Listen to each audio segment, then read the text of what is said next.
ناظرین، آج ہم تاریخ اسلام کے اس عظیم دن کا تذکرہ کر رہے ہیں، 28 رجب، وہ دن جب نواسۂ رسول صلی اللہ علیہ وسلم نے حضرت امام حسین علیہ السلام نے مدینہ منورہ کو الوداع کہا اور یزید پلید کی بیعت سے انکار کر کے حق و باطل کے درمیان ہمیشہ کے لیے حد فاصل قائم کر دی۔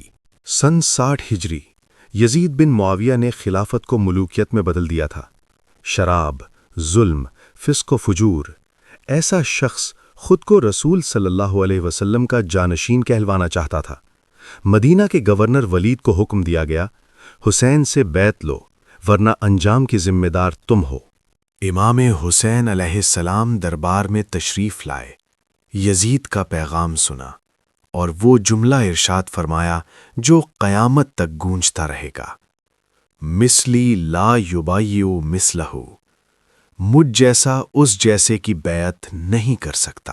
فرمایا، یزید فاسق ہے، ظالم ہے، قاتل نفس ہے، اور میں رسول اکرم صلی اللہ علیہ وسلم کا نواسہ ہو کر باطل کے ہاتھ میں ہاتھ نہیں دے سکتا۔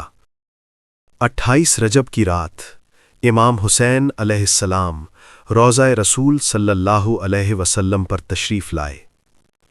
خاموش مدینہ، ٹھنڈی رات اور نانا صلی اللہ علیہ وسلم کی قبر۔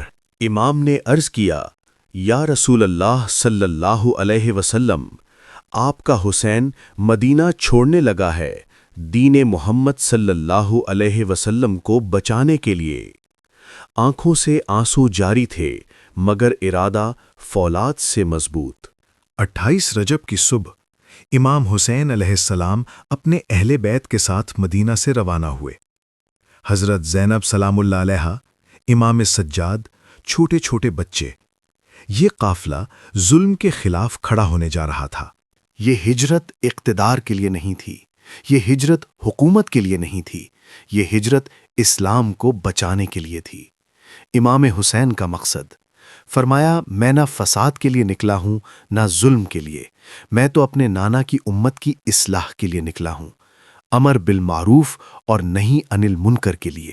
ناظرین، 28 رجب ہمیں یہ سبق دیتا ہے کہ حق پر قائم رہنے کے لیے ہجرت بھی کرنی پڑے، سب کچھ چھوڑنا پڑے تو بھی باطل سے سمجھوتا نہیں۔ آج بھی حسین پکار رہے ہیں کہ کیا کوئی ہے جو دین کی خاطر کھڑا ہو۔ سلام ہو اس حسین پر جس نے مدینہ چھوڑ دیا مگر یزید کی بیعت قبول نہ کی۔